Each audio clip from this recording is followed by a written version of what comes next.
Hi, you guys. Welcome to your February 2024 astrological forecast, and happy Valentine's Day to everyone. Before I begin, I would just like to thank my subscribers for liking, sharing, and commenting on my videos, and also my new subscribers. Thank you so very much for signing up with me. Also, I guess you've noticed I've been doing shorts lately, not the kind that you wear, but the kind that you post, okay, for the weekly forecast, because it seems that everyone seems to like it that way much better, like short and sweet, okay? But I will still continue to do the monthly forecast and other videos like this, okay? Well, for now, okay, Pluto is in Aquarius. It has been there already many times, like over the past last year and whatever. And yes, I am putting out that video on Pluto in Aquarius, even though there's how many out there already. But I'm flattered that you want my spin on this planet. And many others, actually. So, yeah, I've got quite a video coming out for you because I have first-hand experience with this planet, this transit. Anyway, this month, the sun is in Aquarius, right, up until the 19th when it enters Pisces. The month starts off with Mercury in Aquarius on the 5th, a new moon in Aquarius on the 9th, Mars moves into Aquarius on the 13th, Venus moves into Aquarius on the 16th, and, okay, after the sun moves into Pisces on the 19th, Mercury moves into Pisces on the 23rd, and there's a full moon in Virgo on the 24th. So there's like tons of planets in Aquarius right now. So happy birthday to you guys, by the way, okay? So anyway, now for your forecast. Hi, Pisces. So, there are all these planets in Aquarius in your 12th house. That's where you have Aquarius, okay? Because planets are getting ready to move into your sign. But when they're in your 12th house, it's like your time to spend on yourself, you know, in solitude or doing whatever it is that you want to do. But it's your time to spend alone and just enjoy that before all these planets move into your first house and you're like, kind of like in demand, you know, you're very popular and everything. And by the way, happy birthday to those of you born at the end of February. But anyway, you know, so for now, you know, Pluto is in your 12th house, okay? Mercury moves here on the 5th, okay, in Aquarius. Aquarius, again, is the sign that you have on the 12th house, right? So anyways, there's a new moon on Aquarius, in Aquarius on the 9th, and then Mars moves here on the 13th, Venus moves here on the 16th, and that's it. Okay, so but you have all these planets in your 12th house of, like it is behind the scenes, anything behind the scenes, activities by you or someone else, okay?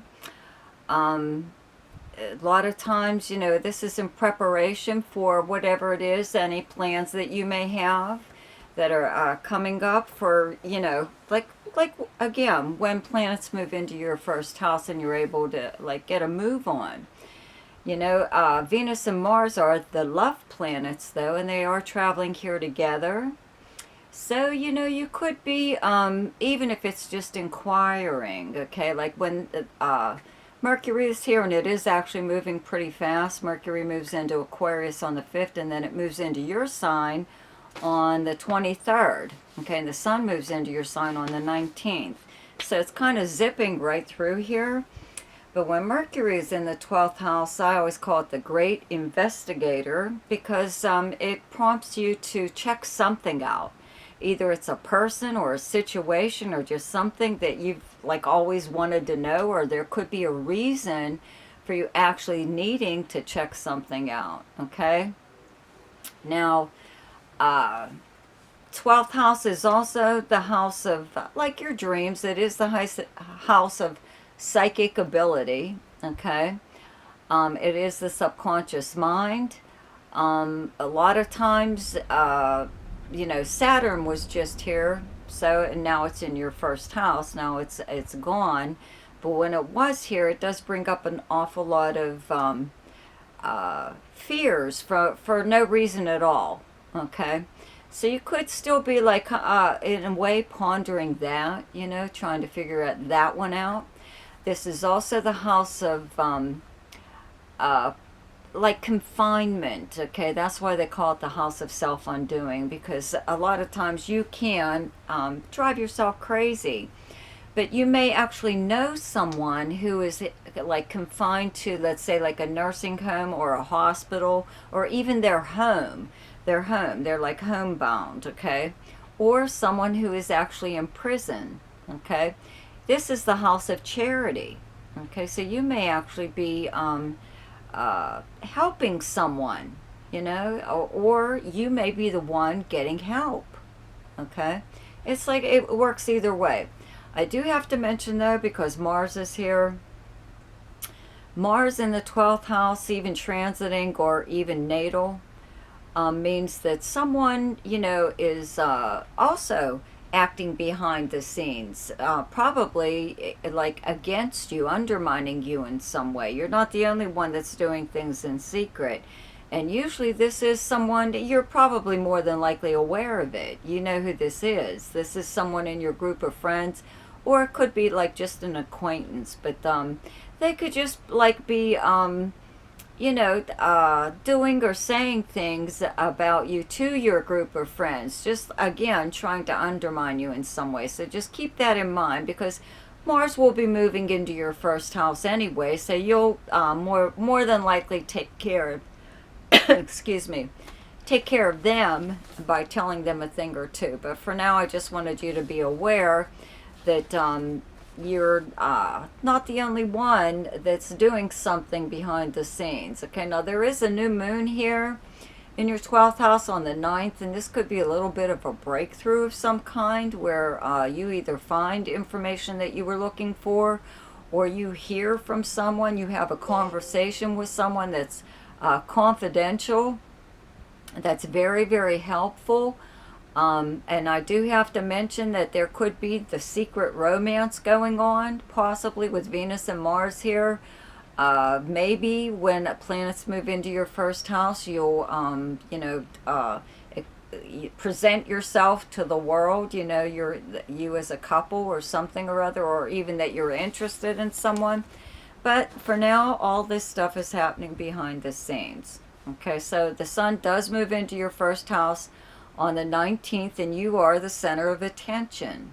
You know, when the sun's in your first house, everybody can't help but notice you. Okay, because you're shining, you beam, right? So when Mercury moves here on the 23rd, it just, you're on the receiving and sending end of a lot of communications. And yeah, some of it is birthday wishes and whatever, but it could be anything, you know, just people wanting to contact you, reaching out and contacting you about anything, okay, not just your birthday. There's also a full moon in Virgo on the 24th in your 7th house, okay? 7th house is directly across from your first house, and Virgo is your opposite sign. And the 7th house is like the house of close relationships, partnerships, business, romantic, friendship. It is the house of open enemies and competition. The house of consultants, you know, consulting someone, an expert in some field or other. But it is the house of arrangements and agreements, and this is where lawyers fall, and contracts, okay? This is the marriage house, kind of, okay? Right? Well, among many other things. But anyways, I don't think this is a very big deal. You know, if there is some kind of problem that you are having in one of your close relationships, a friend, romantic partner, or business partner, around this full moon is the time to talk about it. You know, get rid of it. It's something that needs to be done anyways, and if you don't take care of it now, when Mars moves into your first house, you'll probably take care of it then. You know, but you might as well do it now, while, you know, when the opportunity more than likely will present itself. Okay, that's what this full moon is doing. It's bringing something to the surface that may have become an issue And it just like needs to be dealt with so you don't have to deal with it again.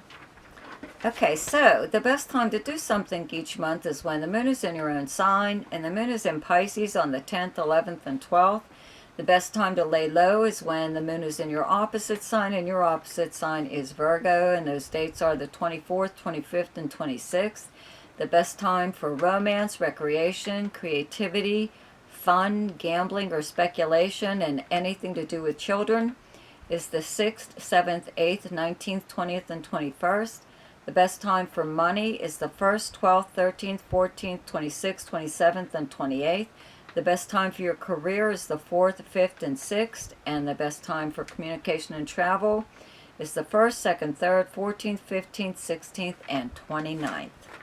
So I hope you enjoyed your forecast for February. Be sure to check out my shorts, which are actually my weekly forecasts now, but there are dailies more or less. But you know what, if you go looking for a video on that day and there isn't one, that's because there isn't a major aspect for that day. Okay, so there aren't major aspects every single day anyway. But check out my shorts, okay, not the kind I wear, the ones I post. See you later. Bye.